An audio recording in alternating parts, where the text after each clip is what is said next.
With new technology, we no longer have to stand in line at the bank to pay our bills. It's very easy to do online. It sure is. But when you're making your payments, you have to make sure the money is going where it's supposed to, or you could run into problems. Here's Pat Foran and Consumer Alert.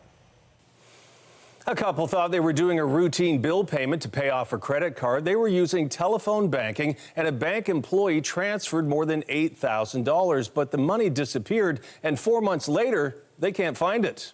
We just claim we've lost the money, and they're sorry for our loss. Al and Brenda Bamford of Wyerton say they've been dealing with a banking problem for the past 4 months. They bank with RBC, but also have a Scotiabank American Express card, and they wanted to pay off the balance of just over $8,600. We sent it from RBC to our credit card, pay off one of our credit cards, with $8,600.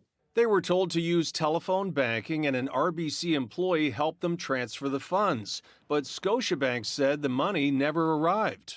It had to be done by an RBC employee, and it was them that lost it. There was back and forth between the couple and RBC and Scotiabank, but in the end they were told the funds were gone. We didn't do the transfer, they did. The bank's taken our money and lost it.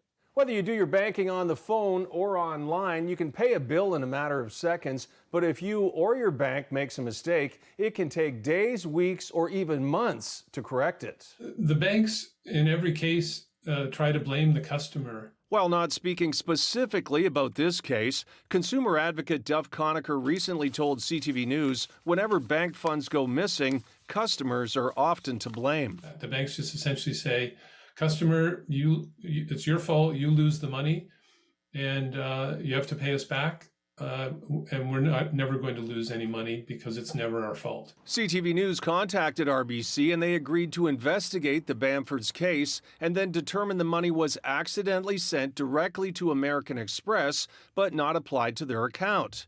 RBC said, "We reviewed the matter and can confirm the issue our client experienced was the result of a processing error, which we are correcting." Now the money has been recovered and returned to the Bamfords, which was great news for them. Thank you for CTV, Pat Foran, and everybody else there for getting involved and helping us find our money. I will never forget this. When transferring funds or paying bills, always take extra time to triple check payee names and account numbers. A typo or missing a single digit can lead to problems that aren't always easy to solve. On your side, I'm Pat Foran. If you have a consumer story idea, email us at alert@ctv.ca.